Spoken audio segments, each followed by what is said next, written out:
একটি ছোট্ট গ্রাম যেখানে ছোট বড় অনেক ব্যবসায়ী তাদের দোকান চালায়। আজ আমরা পরিচিত হব এমন একজন ব্যবসায়ীর সাথে যার সততা তাকে অসাধারণ সাফল্য এনে দিয়েছে।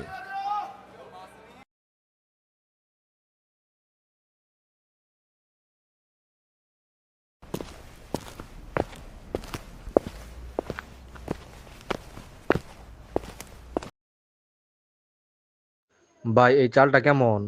দাম তো কমই দেখতেছি। হ্যাঁ ভাই, এটি তুলনামূলক সস্তা, তবে একটু কম মানের। আপনি চাইলে একটু বেশি দামে ভালো মানের চাল নিতে পারেন। বাহ, তুমি তো সত্যিই ভালো কথা বললে। অনেকে তো শুধু বেশি দামেরটা বিক্রি করতে চায়। ইসলাম আমাদেরকে সততা শিখায়। আমি চাই আপনি যা কিনবেন তা ভালোভাবে জেনে তারপরে কিনেন। হাসানের এই সততা দেখে গ্রাহক খুশি হয়ে তার কাছ থেকে চাল কিনে নেয়। কিন্তু পাশে দাঁড়িয়ে করিম এই দৃশ্য দেখে হাসছে। অন্য পাশে করিমের দোকান। তিনি দোকানে অস্থাভাবে ব্যবসা করেন। হাসান সৎভাবে ব্যবসা করছে। এটা পছন্দ হয়নি করিমের। করিম ভাবছে হাসান বেশি দিন সৎভাবে টিকতে পারবে না।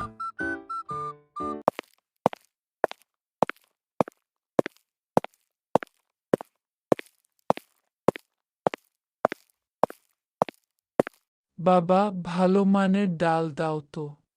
নিশ্চয়ই মা, একেবারে সেরা মানের ডাল। এই ডাল মোটেও ভালো ছিল না। এটি ছিল অনেক পুরনো এবং পোকা খাওয়া ডাল। মহিলা ডাল রান্না করার সময় দেখলেন ডাল সিদ্ধ হচ্ছে না। তাই ভালো করে খেয়াল করে দেখলেন ডালগুলো পোকা খাওয়া। মহিলা রেগে গেলেন এবং তার দোকানে গেলেন এবং বললেন, এই ডাল তো রান্নাই হয় না। তুমি কি আমাকে ভালো জিনিস দিলে? মা, হয়তো ভুলে হয়ে গেছে। এদিকে বাজারের ধনী ব্যবসায়ী জামাল সাহেব, যিনি নতুন বিনিয়োগকারী, হাসান ও করিম দুজনের ব্যবসা লক্ষ্য করছিলেন। জামাল সাহেব নিজের মনে বললেন, একজন সততার সাথে ব্যবসা করছে, আরেকজন প্রতারণা করছে। দেখা যাক কার কপালে কি আছে। হাসান তার অভিজ্ঞ ব্যবসায়ী রফিক চাচার কাছে পরামর্শ নিতে গেল। চাচা, অনেকেই বলে ব্যবসায় লাভ করতে গেলে একটু মিথ্যা বলতে হয়। এটা কি ঠিক? না বাবা, নবী করিম সাল্লাম বলেছেন, সৎ ব্যবসায়ী নবীদের, সত্যবাদীদের এবং শহীদদের সাথে থাকবে। কোরআনে আল্লাহ বলেন, তোমরা মাপে পূর্ণ দাও এবং ওজনে কম দিও না। সত্যি? তাহলে তো সততার পথেই চলতে হবে। নতুন বিনিয়োগকারী বাজারে বিনিয়োগ করবে বলে কয়েকজন সৎ, পরিশ্রমী ব্যবসায়ী খুঁজছিলেন।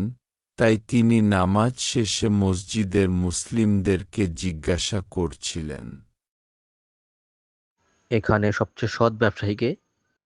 হাসান, সে কখনো মিথ্যা বলে না। হাসান, সে কখনো মিথ্যা বলে না। সবাই হাসানের প্রশংসা করল। জামাল সাহেব হাসানের দোকানে গিয়ে তার ব্যবসায় বিনিয়োগ করার সিদ্ধান্ত নেন। হাসানের ব্যবসা দিনে দিনে বড় হতে থাকে।